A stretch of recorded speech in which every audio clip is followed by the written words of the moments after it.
Hello friends, welcome to my YouTube channel. देखिए, आज हम चैप्टर नंबर 5 की कुछ अभिग्रहित हैं, यूक्लिड्स की अभिग्रहित, यानी कि इसकी कुछ थ्योरम्स हैं। आज हम उनके बारे में डिस्कस करते हैं। तो चलिए देखिए, पहली अभिग्रहित है, वे वस्तुएं जो एक ही वस्तु के बराबर हों एक दूसरे के बराबर होती हैं। देखिए, इसका मतलब क्या है, यहाँ पे हमारे पास दो या दो से अधिक वस्तुएं हैं जो एक दूसरे के बराबर हैं। तो देखिए, जैसे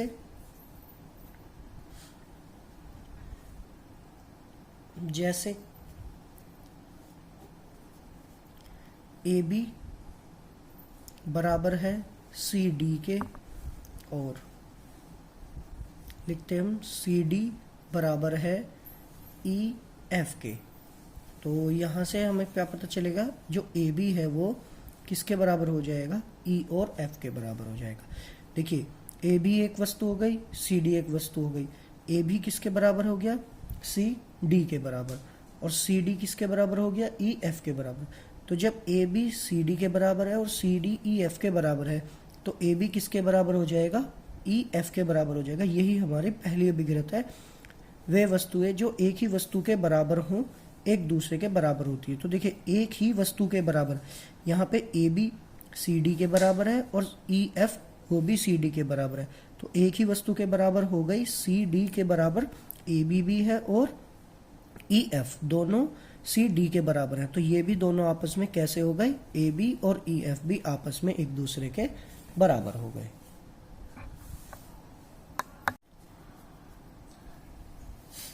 चलिए देखिए, अभिग्रहित 2, इसमें कहा गया है, यदि बराबरों को बराबरों में जोड़ा जाए तो पूर्ण भी बराबर होता है। यानी कि अगर हम दोनों तरफ कोई बराबर संख्या रखते हैं और उसमें कुछ बराबर जोड़ते हैं, तो जो हमारा इसका रिजल्ट आएगा वो भी बराबर आएगा। देखिए, जैसे एग्जाम्पल से चीजें अच्छी समझ में आती हैं। देखिए, जैसे इसमें दिया गया है, यदि हमारे पास हम एक एंगल ले लेते हैं, एंगल ए बी सी, और एक हमने बराबर मान लिया इसी के एंगल डी ई एफ। हमने दो एंगल लिए, ए बी सी और डी ई एफ। अगर मैं दोनों हमने क्या किया, क्या लिखा हुआ, यदि बराबरों को बराबरों में जोड़ा जाए, यानी कि ए बी सी में अगर मैं यहाँ पे क्या जोड़ देता हूँ, एंगल एक्स वाई जेड जोड़ देता हूँ, और इधर भी डी ई एफ में क्या जोड़ देता हूँ, एंगल एक्स वाई जेड जोड़ देता हूँ, तो हमारा जो इनका रिजल्ट होगा वो भी आपस में कैसा होगा, बराबर होगा। चलिए, जैसे एक एग्जाम्पल अब नंबर का लेते हैं हम। मान लिया मैंने बराबर में कोई संख्या लिखी 5 बराबर 5। अब देखिए, जैसे ये दोनों बराबर थे ऐसे इधर 5 बराबर 5 लिखा हमने। अब मैं दोनों बराबरों में कोई संख्या बराबर जोड़ लेता हूँ, 4 जोड़ देता हूँ मैं दोनों तरफ। तो अब जो हमारा इसका रिजल्ट आएगा वो भी कैसा आएगा, आपस में पूर्ण भी बराबर होगा। यानी कि 5 और 4 9, और इधर भी 5 और 4 9। तो यही हमारा दूसरा अभिग्रहित है, यदि बराबरों को बराबरों में जोड़ा जाए तो पूर्ण भी बराबर होता है। तो देखिए, बराबरों में बराबर जोड़ा और जो हमारा रिजल्ट आया वो भी बराबर आया। चलिए देखिए, अभिग्रहित 3, जैसे हमने अभिग्रहित 1 अभिग्रहित 2 करी, अब हम अभिग्रहित 3 करते हैं। देखिए, इसमें क्या कहा गया है, यदि बराबरों को बराबरों में से घटा दिया जाए तो शेषफल भी बराबर होते हैं। यानी कि बराबरों में से, देखिए हम इसका एग्जाम्पल के थ्रू ही करते हैं। जैसे अब की बार हम नंबर वाले एग्जाम्पल से ही समझ लेते हैं डायरेक्ट। मान लीजिए, चलो एक वेरिएबल वाला एग्जाम्पल लेते हैं। हमने लिया 4x, और इसके बराबर मान लिया हमने 5y। हमने क्या कहा, यदि बराबरों को, दोनों बराबर हुए, बराबरों में से घटा दिया जाए। अब मान लीजिए हम दोनों तरफ इसमें से 2 माइनस कर देते हैं, 5y माइनस 2। तो अब जो हमारा रिजल्ट आएगा वो भी हमारा कैसा होगा, बराबर ही होगा। देखिए, नंबर के थ्रू, ये तो बुक से एग्जाम्पल होगी, ये नंबर वाले एग्जाम्पल है। जैसे हमने दोनों तरफ नंबर लिए 6 बराबर 6। अब इसमें क्या लिखा हो, में से घटा दिया जाए, बराबरों में से घटा दिया जाए। 6 में से हमने इधर भी 4 माइनस कर दिया और इधर भी 4 माइनस कर दिया। तो दोनों तरफ क्या बचेगा, 6 में से 4 गए 2 और 6 में से 4 गए 2। तो तो यदि बराबरों को बराबर में से घटा दिया जाए तो शेषफल भी बराबर होते हैं। दो बराबर लिए, उनमें से बराबर बराबर संख्याओं को घटा दिया तो हमारे पास जो शेषफल आया वो भी कैसा आ गया, बराबर आ गया। तो ये हमारा थर्ड अभिग्रहित था। देखिए अभिग्रहित 4, 3 अभिग्रहित हमने कर ली, चौथी अभिग्रहित। इसमें कहा गया यदि वस्तुएं जो कि परस्पर एक दूसरे के संपाती हों, एक दूसरे के बराबर होती हैं। देखिए सबसे पहले तो आपको पता होनी चाहिए कि संपाती किस तरीके की होती है। संपाती का मतलब होता है जो एक दूसरे को पूरी तरीके से ढक दे। जैसे मैं आपको बताऊं, देखिए चलिए, जैसे मेरे पास एक फ़ोन है, मेरे पास ये फ़ोन आ गया और फ़ोन के लिए ये आ गया मेरे पास एक कवर। दोनों चीज़ें आपको दिखाई दे रही हैं। अब यहाँ से अगर मैं इसको इसके ऊपर रख दूं तो यहाँ से आपको अब क्या दिखाई दे रहा है, बस कवर दिखाई दे रहा है और नीचे फ़ोन नहीं दिखाई देगा। और अगर मैं फ़ोन कवर को नीचे रख दूं और फ़ोन को इसके ऊपर रख दूं तो यहाँ से अब आपको बस फ़ोन दिखाई देगा, कवर दिखाई नहीं देगा। यानी कि संपाती का मतलब हो गया जब एक चीज दूसरी वस्तु को ढक दे, यानी कि एक वस्तु किसी दूसरी वस्तु को ढक दे तो वे दोनों आपस में कैसी होंगी, संपाती होंगी। चलिए और हम इसको देखिए बुक किस लैंग्वेज के द्वारा समझते हैं। देखिए जैसे कि अब इसमें जैसे संपाती आप समझ गए होंगे, जो एक वस्तु किसी दूसरी वस्तु को ढक दे। जैसे हम लिख सकते हैं बिंदु ए पी पर तथा बिंदु बी क्यू के ऊपर स्थित है। देखिए बिंदु ए बिंदु पी पर और बिंदु बी बिंदु क्यू पर स्थित है। अर्थात यदि दो वस्तुएं समरूप हो, यानी कि दोनों वस्तुएं एक कैसी हों, एक जैसी हों, और दोनों वस्तुएं कैसी होती हैं, और दोनों वस्तु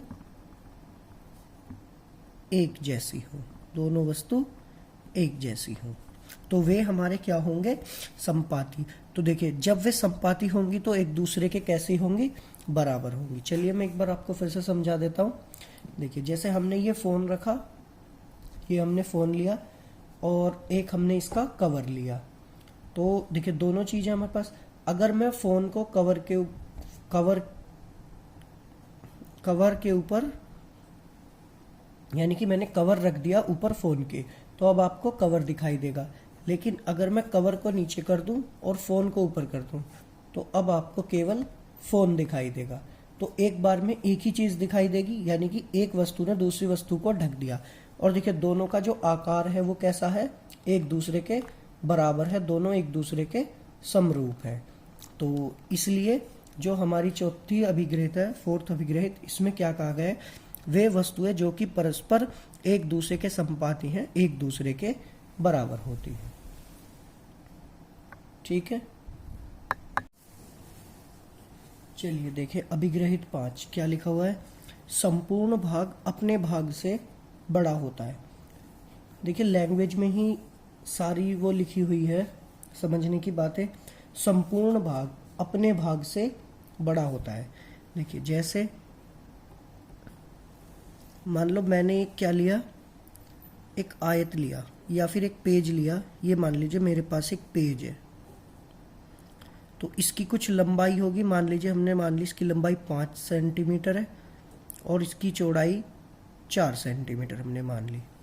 तो हमने क्या किया, यहाँ से इसको 2 सेंटीमीटर तो ऐसे और 2 सेंटीमीटर ऐसे, यानी कि 2 सेंटीमीटर ये और 2 सेंटीमीटर, तो ये हमने यहाँ से काट लिया। तो अगर मैं इसको अलग दिखाऊं तो ये कुछ ऐसे होगा, क्योंकि 2 सेंटीमीटर हमने ये लिया, 2 और 2 सेंटीमीटर का हो गया।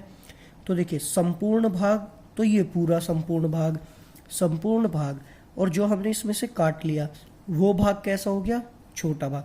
तो जो संपूर्ण भाग है वो अपने भाग से हमेशा कैसा होता है, बड़ा होता है। तो देखिए जो संपूर्ण भाग, यही कहा गया है कि संपूर्ण भाग अपने भाग से बड़ा होता है। तो संपूर्ण भाग अपने भाग से बड़ा होता है। ठीक है, ये हमारी अभिग्रहित 5 हो गई। अभिग्रहित 6, अभिग्रहित 6 में क्या कह रहा है, एक ही वस्तु के दुगने परस्पर बराबर होते हैं। यानी कि कोई एक वस्तु है, अगर हम उसका दुगना करते हैं, दुगने परस्पर बराबर होते हैं। यानी कि अगर हम उस वस्तु को 2 बार दुगना करते हैं तो वो आपस में बराबर होते हैं। जैसे चलिए देखिए, जैसे अगर हम नंबर्स में, वेरिएबल्स में देखते हैं तो y बराबर हमने मान लिया 2x, यहाँ हमने इसको दुगना कर दिया, और z बराबर हमने इसको मान लिया 2x। तो देखिए y बराबर 2x और z बराबर 2x। तो जब ये भी दुगना है और ये भी दुगना है तो इससे हमारा क्या हो जाएगा, y वो है वो किसके बराबर हो जाएगा, z के बराबर हो जाएगा। एक ही वस्तु के दुगने, एक ही वस्तु क्या है, यहाँ पर x है और x है, और इसका दुगना यानी कि 2 गुना और 2 गुना परस्पर बराबर होते, तो इनके जो रिजल्ट होंगे वे कैसे होंगे, आपस में बराबर होंगे।